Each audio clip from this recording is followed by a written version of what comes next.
This is probably the most shocking, most surprising news that you have heard online all year. Logan Paul has been associated with another scam. And by associated, I mean the company in question for scamming people and is currently under investigation of the Ontario Securities Commission, for fraud. Well, Logan co-founded that company. I'm assuming this kind of slipped under the radar because, believe it or not, Logan was associated with another really big potential scam, CryptoZoo and all that stuff. Now, the reason this story is gaining any traction right now, why it resurfaced, has to do with a tweet that Logan put out on Christmas Eve. Editor Quinthio here. It wouldn't really be a Quinthio video without me making a fuck up and having to fix it in the edit. So the reason for his tweet that has been getting a lot of attention has to do with him showing up on, it looks like, Fox Business Live. And on Fox Business Live, he said that he was auctioning off what he calls the rarest and most valuable Pokemon card in the world. This is the important info that ends up leading into his tweet, because people weren't super stoked to hear about this. And now I'll let President Quinthio explain why. It reads, "Attention Liquid Marketplace users. As you may know, the PS10 Pikachu illustrator was previously listed on Liquid Marketplace, where users could purchase tokens that,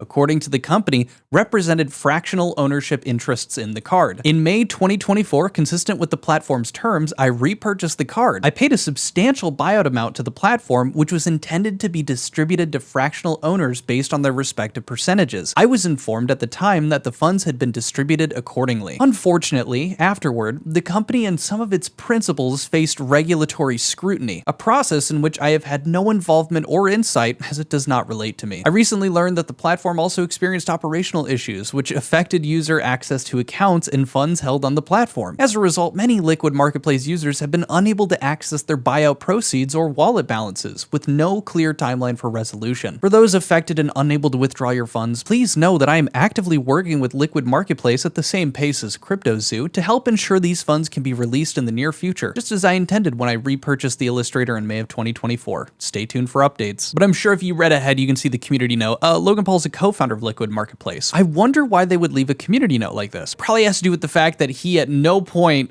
makes it clear that he is a co-founder of the company. Now, this has to do with this illustrator card he's talking about, this Pikachu thing, the most expensive Pokemon card. But he made a video about it a couple years ago, 10 million views, did huge numbers. And as a matter of fact, in this video, he shouts out Liquid Marketplace. I'll let you guys have a listen here. But it's even cooler that you at home, can own this card with me.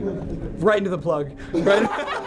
So this was a very hard decision to make, but yes, I will be listing this card on a platform that I co-founded called Liquid Marketplace. It allows co-ownership of top-tier assets. So instead of one person, me owning this card, we as a collective can co-own it together. And I should say this, I'll be retaining 49% ownership of the card, so I won't actually have access to it. It'll be in our vault. But if I want to wear it out to fights or a Pokemon box break, or maybe even put it in a museum one day, the community can decide if we want to do that. And as you heard there, because of his lower ownership with this fractional ownership stuff, which we'll get into a bit more, apparently the card was vaulted away, so he wouldn't be able to do anything unless, the people who had the majority ownership would get to choose that for him. Except there must have been a clause somewhere that had to do with the fact that he could just buy out their 51% at any point, which he would do. Also, just want to show you guys, this is the post the community note linked to, and it's Logan, again, introducing Liquid Marketplace on his own Twitter page as well. I want to jump back over to Liquid Marketplace and what that meant. So essentially, everyone would be buying a piece of these very valuable collectibles. Think like NFTs or other very expensive cards, like other illustrator cards. You would buy like a very small percentage of that, and then I guess like stock investments, in the sense that over time, hopefully, the value of these rare things would increase, meaning your share of it would also increase. Well, people noticed that they weren't able to pull their money out, things like this. And also the OSC, which I had talked about earlier, the Ontario Securities Commission, accused Liquid Marketplace of fraud and pursue action against startup top execs. This is a year and a half ago, back in June of 2024 here.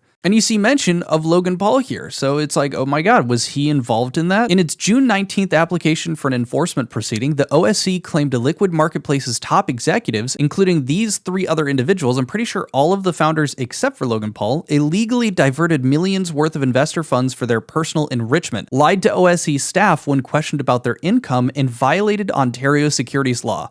Paul was not named in the proceeding. He's got a knack for that. He's got a knack for being at the top of an organization that ends up getting, researched and investigated for fraud, but it's never him. It's never him. So I guess he's just, you know, scam adjacent. He's not a scammer himself per se. He's just really close to it. I'm sure at some point he's going to come out with an apology video saying that it's on him, he made mistakes, this is a really big issue, and then he'll retract that and then sue people for claiming that he scammed them. This is not related to anything at all, of course, nothing that has to do with CoffeeZilla and CryptoZoo. I want to make it clear, if you don't know how big of a deal, you know, Ontario Securities Commission is, they allege that this group misappropriated approximately $3 million of the more than $10 million that they raised from investors. The money apparently was distributed via hidden payments to shell corporations linked to the trio without any legitimate business purpose, and interest-free personal loans that were never repaid. Now, back in 2024, you know, I was thinking maybe at this point we've got an update, or that maybe there was a ruling.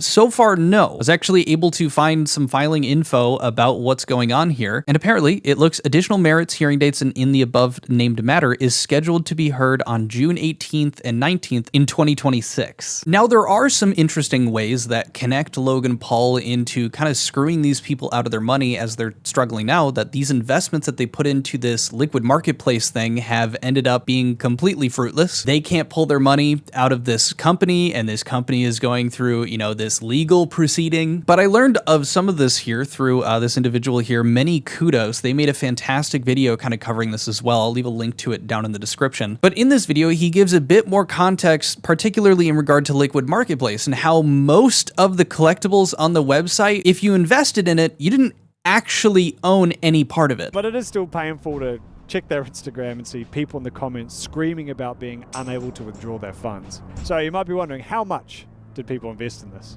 Well, the OSC claims that around $2.7 million was invested by users into Liquid Marketplace. These users believed that they were buying and selling fractions of rare collectibles via tokens on the blockchain, because that's literally what Logan says. Platform where collectors can buy and sell fractions of rare collectibles via tokens on the blockchain. According to the OSC, only 5 of the 37 collectibles on their platform had listing agreements, meaning anyone investing in the other 32 had no legal ownership of the collectible. Liquid Marketplace also claimed the collectibles listed on their site were authenticated, appraised, and insured, and again, the OSC alleges none of this was true. So a couple of things right off the bat. People were being lied to by Logan Paul's advertisements of it, as well as the company itself, about having this ownership through the blockchain when most of the collectibles weren't allowing that. You didn't actually have a legal agreement to own part of it. Secondly, also that he points out that they don't authenticate, they don't appraise, and they do not insure the collectibles, meaning that they were also claiming that, and that wasn't true as well. Again, this is being alleged and accused in an ongoing case, it seems, so maybe that ends up proving to be not, but it'd be crazy to throw that out there. But thirdly, you heard that $2.7 million. So that's by the users. And I thought to myself, oh, 2.7, 3 million. Maybe the article is referencing the 2.7 million when they said 3 in terms of investors putting money into the company. No, those were separate things. So in tandem, it appears, you know, close to $5 million was what was ending up getting distributed amongst these shell companies, etc. So they were using all the same money to just fuck off and do whatever they wanted. Only 3 of the co-founders, not Logan Paul, completely unrelated, not mentioned in the lawsuit. It was just amongst those 3. Now, additionally, I just found this part interesting as well. This PSA 10 illustrator had apparently repeatedly received a scoring of 9, not 10, before it was used to scam on Logan's co-founded Liquid Marketplace. This comes from Rattle Pokemon on Twitter. And you can see here, this is a photo of it, assumedly with a score of 9 up at the top, and it's showing the front and back of it. There is a bit of back and forth in the comments about if it's the same one, saying like the stars don't align, but it's a reflection issue. You can actually kind of see, if you zoom in, which I did myself, some of the dots they're saying don't show up in the one that they're showing, but if you take a look at the front, it does seem to match up. Additionally, if you head over to Liquid Marketplace's Instagram page, which is still up, you can see some of the comments and stuff that were mentioned in that video earlier, like this one here. Lots of balance on my LMP account, and now when I try to see if the value of my holds have increased, the website doesn't work. I'd like to request the money I invested back, because otherwise I will have to sue. Thank you. Additionally, over here, you can see someone else posting going under their Twitter, one of their Twitter posts here. Here's your biggest story yet. They're adding CoffeeZilla. Multiple people scammed, including me. I put in $200 and it's been 3 years now. Nothing is being done. So altogether, just a very interesting situation, which is just unfortunate once again for Logan Paul that he's just coincidentally very closely associated with a scam. Very curious to hear what you guys think. If any of you even knew about this, what was going on over the last couple of years, because literally over the last week, this is the first time I've heard about this. But I hope you guys enjoyed this video. If you did, consider subscribing. We're very close to 100,000 subs. Was hoping to get it by the end of the year, but you know, we'll push for it by the end of January. Also, if you want this video out in front of more people, please be sure to give it a like. Consider hyping it, perchance as well. But that's it. I'll see you guys later. Adios. Peace. Bye.